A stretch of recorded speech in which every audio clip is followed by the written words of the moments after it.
కూటమి ప్రభుత్వంపై వైసీపీ మాజీ మంత్రి గుడివాడ అమర్నాథ్ సంచలన వ్యాఖ్యలు చేశారు. మేకప్ ప్రభుత్వాన్ని పడగొట్టడానికి ప్రజలు సిద్ధంగా ఉన్నారని ఆరోపించారు. సీఐని బలిపశువును చేసి పెద్దలు తప్పించుకోవాలని చూస్తున్నారని, ఐజీ స్థాయి వ్యక్తిపై ఎస్పీతో విచారణ చేయిస్తారా అని ప్రశ్నించారు.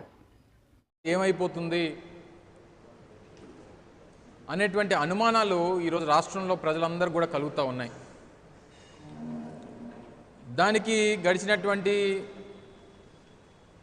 2 సంవత్సరాలుగా అనేక ఉదాహరణలు చూసాం. అసలు నిన్నటి సంఘటన మనం చూస్తూ ఉంటే అసలు రాష్ట్రం భవిష్యత్తు చేజారిపోతూ ఉంది. ఇదే కొనసాగితే మన రాష్ట్రానికి ఇంకా భవిష్యత్తు ఉండదు అనేటువంటి అభిప్రాయం కలుగుతూ ఉంది.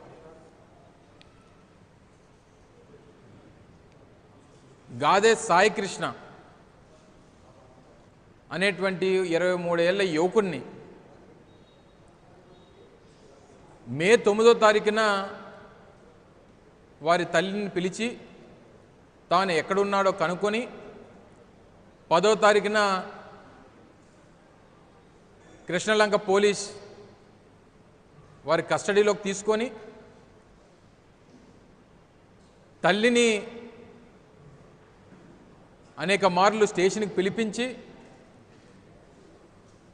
చివరికి తల్లి నా కొడుకు ఏమైపోయాడో అనేటువంటి విషయాన్ని పట్టుకొని అనేక మార్లు పోలీస్ స్టేషన్ తిరిగితే సరైనటువంటి సమాధానం ఇవ్వక తాను న్యాయస్థానానికి ఆశ్రయిస్తే హేబియస్ కార్పస్ వేస్తే చివరికి ఈ మధ్య గడిచినటువంటి 2-3 రోజుల్లో ఏం తేలిందంటే ఆ యువకుడిని చంపి కాల్చేసి బూడిద కూడా దొరకకుండా చేసేసినటువంటి ఘటనని ఈరోజు రాష్ట్రంలో చూస్తూ ఉన్నాం. బహుశా నాకు తెలిసి భారతదేశ చరిత్రలో ఏ రాష్ట్రంలో కూడా ఇటువంటి సంఘటన ఎక్కడ కూడా ఏ రాష్ట్రం కూడా చూసుండదు.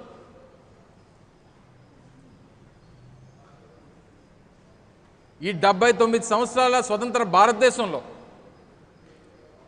ఆంధ్రప్రదేశ్ రాష్ట్ర చరిత్రలో ఇటువంటి ఘటన ఎప్పుడు కూడా ఏ ప్రభుత్వంలో కూడా చూసుండరు ఎవరు కూడా.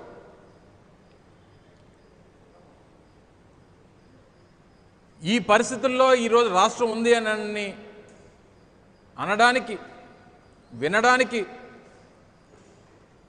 రాష్ట్ర ప్రజలు సిగ్గుపడతా ఉన్నారు.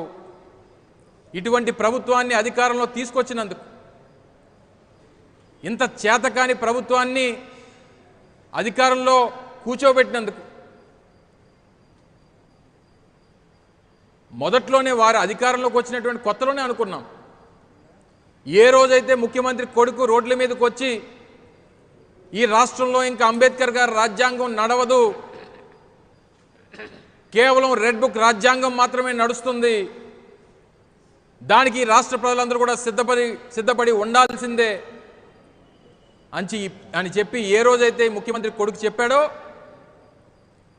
ఆ రోజు నుంచి ఈ రాష్ట్రంలో లా అండ్ ఆర్డర్ అనేటువంటిది పూర్తిగా దిగజారిపోయింది అనేటువంటి దానికి నిన్న జరిగినటువంటి ఘటన ఒక ఉదాహరణ అనేటువంటి విషయాన్ని తెలియజేస్తా ఉన్నా. నిన్న ముఖ్యమంత్రి, ఉప ముఖ్యమంత్రి, ప్రభుత్వ పెద్దలందరూ కూడా కూర్చొని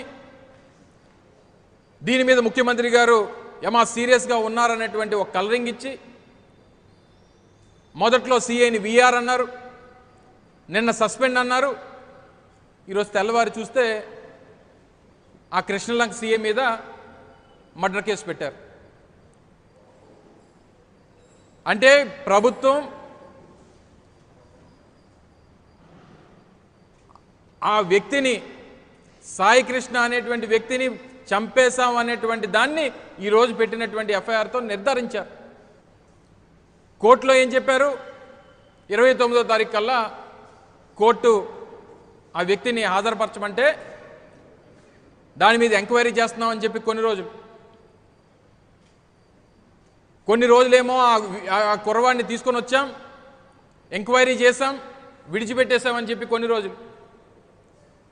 అసలు ఒక వ్యక్తి మీద వారెంట్ ఉన్న తర్వాత, వారెంట్ ఉన్నటువంటి వ్యక్తిని తీసుకొని వచ్చి స్టేషన్లో పెట్టిన తర్వాత మళ్ళీ కోర్టు తాలూకా అనుమతి లేకుండా విడిచిపెట్టేటువంటి దానికి మీకు ఎవరిచ్చారు అధికారం అనేటువంటిది ఈ సందర్భంగా అడుగుతా ఉన్నాం. ఆ తప్పుడు మాటలు చెప్పడానికి ఎవరిచ్చారు మీకు అధికారం? చివరికి మీరు పెట్టినటువంటి చిత్రహింసలు, మీరు అప్లై చేసినటువంటి 3rd డిగ్రీ, వీటన్నిటిని తట్టుకోలేక మరణిస్తే తీసుకెళ్ళి బూడిద చేస్తారా? ఆ తల్లి తాలూకా శోకం చూస్తూ ఉంటే, ఆ తల్లి మాట్లాడుతున్నటువంటి మాటలు చూస్తూ ఉంటే, నా కొడుకుని నాకు అప్పగించండి, ఒకవేళ మరణిస్తే కనీసం ఆ బూడిదనన్నా నా చేతిలో పెట్టండి అన్నటువంటి ఆ తల్లి మాటలు వింటూ ఉంటే రాష్ట్ర ప్రజల తాలూకా హృదయాలు తరుక్కుపోతూ ఉన్నాయి. అంత చేతకాని ప్రభుత్వం ఈరోజు రాష్ట్రంలో ఉన్నందుకు, అంత చేతకాని ముఖ్యమంత్రి రాష్ట్రంలో ఉన్నందుకు, అంత చేతకాని హోంమంత్రి రాష్ట్రంలో ఉన్నందుకు, అంత చేతకాని పోలీస్ డిపార్ట్మెంట్ ఈ రాష్ట్రంలో ఉన్నందుకు ఈరోజు ప్రజలు తలదించుకునేటువంటి పరిస్థితి. దేశవ్యాప్తంగా ఇది ఒక సంచలనం. దేశ ప్రజలందరూ కూడా ముక్కును వేలేసుకునేటువంటి పరిస్థితి తీసుకుని వచ్చింది ఆంధ్రప్రదేశ్ రాష్ట్ర ప్రభుత్వం, ఈ రాష్ట్రంలో ఉన్నటువంటి పోలీస్ డిపార్ట్మెంట్ అనేటువంటి. మిగిలినటువంటి పోలీస్ అధికారులు కూడా ఇది ఒక గుణపాఠంగా మీరు తీసుకోవాలని చెప్పి కోరుతా ఉన్నా. ముఖ్యమంత్రి చెప్తా ఉన్నాడు, ముఖ్యమంత్రి కొడుకు చెప్తా ఉన్నాడు, గడిచినటువంటి 2 సంవత్సరాలుగా ఎవరి మీద కేసు పెట్టమంటే వారి మీద కేసు పెట్టడం, మా సోషల్ మీడియా కార్యకర్తల మీద కేసులు పెట్టడం, స్టేషన్లు తీసుకొని వెళ్ళి కొట్టడం, వాళ్ళని చిత్రహింసలు పెట్టడం,